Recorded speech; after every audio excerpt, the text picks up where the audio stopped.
Hi everybody, this video is for our real number system course.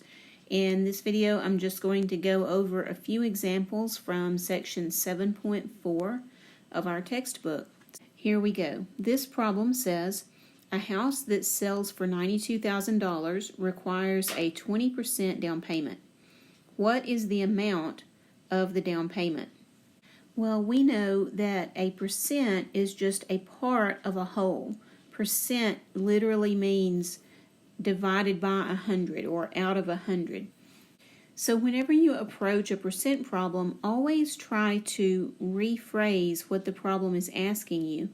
And in this case, they're asking us to find 20% of $92,000.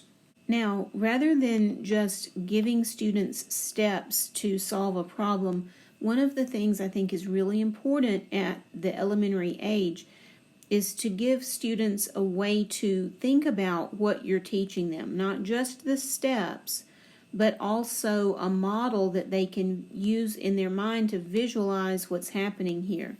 When students are first being introduced to percent, they're not going to understand it as well as you do now because you've been exposed to it for a lot longer.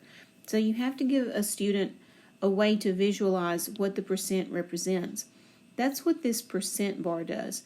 So if we just draw a rectangle and we have the bottom of the rectangle labeled in percents, of course the left edge of the rectangle would represent 0% and the right edge would represent 100%, and right in the middle we have 50%. Now the problem is asking us to find 20% of $92,000. So we know that 20 is less than half of 50, so I'm just going to shade the left end of my percent bar here. And now what we're going to do is label the top of the percent bar with dollars. So of course if $92,000 represents the whole amount, then $0 would be 0% and $92,000 would be 100%. And you can kind of mentally calculate that 50% would be about $46,000. Half of $92,000 would be $46,000. But now we need to find this value, which represents 20% of $92,000. So when you see this number written on the bar this way, it gives you a way to form an expectation of about what the correct answer should be. We know that half of 92,000 is 46,000, and that's too much. So the value of x is actually going to be less than half of that. Now we're going to find this number by setting up a proportion. And you know that a percent represents part of a whole, so I like to set up my proportion as a partial number over a whole number. The number that represents the partial amount over the number that represents the whole amount. So I'm going to set up my first ratio as x over 92,000, and my other ratio needs to be taken from the bottom labels, the percents. So x is to 92,000 as 20 is to 100. And we have our two equivalent ratios set up here. So now we have a proportion, and all we have to do to isolate x is multiply both sides by 92,000. And you can evaluate this on your calculator and you'll get 18,400. Now you might be saying, I know a faster way to calculate a percent. And I hope that you do know a faster way to calculate a percent. I'm about to go through that with you now, but I just want to stress that this second way that we're about to work the problem will not be very helpful to students until they have understood this way with the proportion. So it's really a good idea to introduce this first and let them get a sense of what's happening. See, this percent bar gives them a visual way to relate the x that we're calculating with the 92,000 that we were given. But another way to work the problem is to think of the word of as representing multiplication. Whenever you state a math problem, the word of frequently does indicate multiplication. So 20% of 92,000 means we're going to do a multiplication here. but now we have to get rid of this percent sign before we do the multiplication. So remember that percent means divided by 100. So 20% becomes 20 hundredths. And we can write this 20% of 92,000 as 0.20 times 92,000, and we'll still get the same 18,400. Now let's look at another example. If Alberto has 45 correct answers on an 80-question test, what percent of his answers are correct? Well, again, we know that a percent represents part of a whole. So the part here is 45 and the whole is 80. So we can write the ratio 45 out of 80. Now, to get this in percent form, all we have to do is multiply it by 100 and add the percent symbol. Because remember, the percent symbol means divided by 100. So before we divide it by 100, we need to multiply it by 100 so it retains its value. So 45 eightieths can be converted to percent by just taking that fraction and we multiply it by 100 and we add the percent symbol, which basically divides by 100. So now on your calculator you evaluate this, 100 times 45 divided by 80, and you will get 56.25%. Now let's see what this looks like on a percent bar. So again, we'll just draw a rectangle and we will label the bottom and we will label the top with 0 on the left edge and 80 on the right edge, because remember 80 represents all the questions on the test. Now if Alberto got 45 questions correct, he got just over half of the questions correct. So 45 we know is a little more than half of 80. So when we shade the rectangle here, I would say the 45 would be approximately here. And now let's label the bottom with percents. So if the left edge is 0, that's 0%, and the right edge, of course, is 100%. So you can see that 56.25% is reasonable. If Alberto got just over half of the questions correct, that means his percent is just over half of 100%, or just over 50%. So again, the percent bar does not work the problem for you, but it just gives the student a way to visually make sure that their answer makes sense, and they can see that 45 relates to 80 the same way that 56.25 relates to 100. Here is another example. 42% of the parents of the children in the Paxson School District are employed at DePaloma University. If the number of parents employed by the university is 168, how many parents are there in the school district? So remember that we said earlier the best way to approach a percent problem is to take the information you need from the problem and restate what you're being asked to find. So they say that 42% of the parents are employed at the university, and then they say how many parents are in the whole school district. So they're giving us the partial number and they're asking us to find the total number.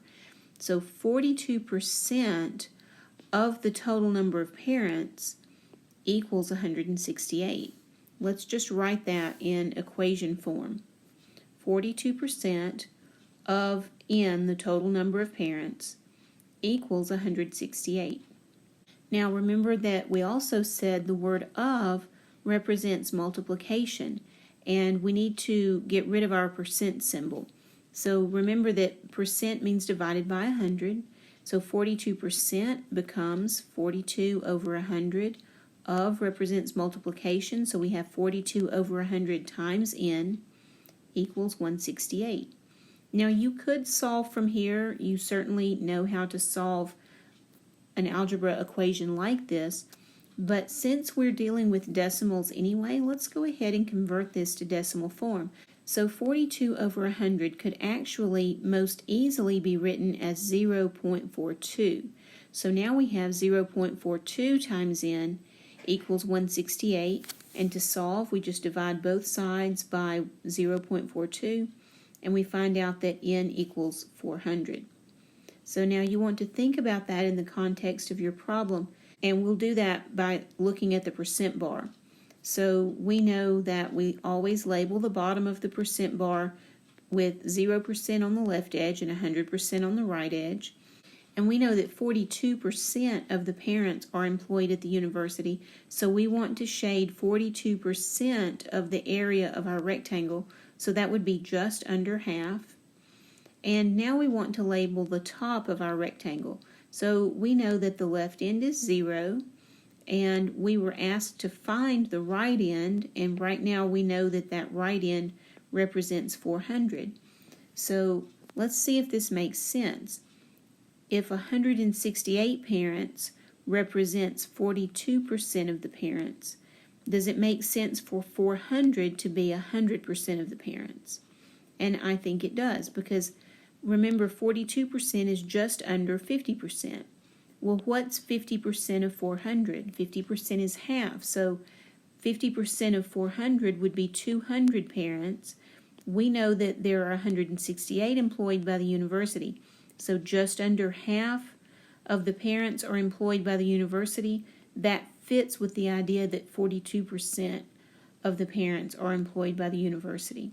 So again, this is not a way to work the problem. It's not necessary to find the solution, but it's just a way to visually confirm that we came up with a reasonable answer. And one last example that we'll do together. So this problem says Kelly bought a bicycle, and a year later she sold it for 20% less than what she paid for it. If she sold the bike for $144, what did she pay for it?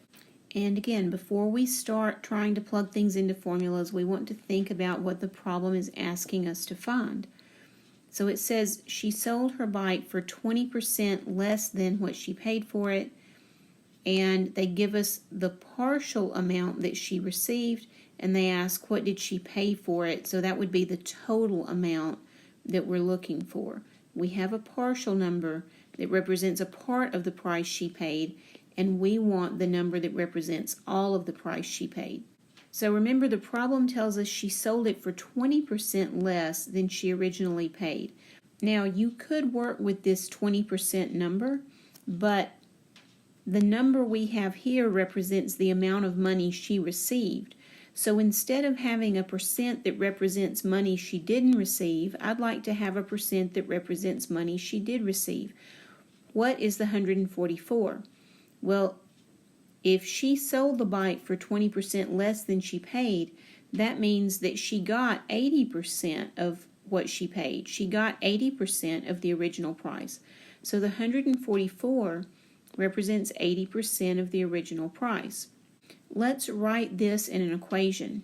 The $144 equals 80% of the original price. So remembering that the word of represents multiplication, and remembering that we have to get rid of the percent symbol, we could say that the 144 is equal to 0.80 times the original price. So 80%, remember percent means divided by 100, 80% becomes 80 hundredths. So 80% of the original price is 80 hundredths times P. And now if we just divide both sides by 0.80, we find that the price is $180. And let's draw a percent bar to make sure that our number is reasonable. So if the bottom is labeled with percents, and we know that the 144 represents 80% of the price, I want to shade 80% of the area in the bar here, and the 80% is the 144. Now we found that the whole price was 180. So I think this gives us a visual confirmation that 80 relates to 100 the same way that 144 relates to 180. Our answer does seem reasonable because half of 180 would be 90. And we know that she got more than half of the original price. In fact, she got 80% of the original price. So half would be 90, and she got significantly more than that. So I think it's believable that $144 would be 80% of $180.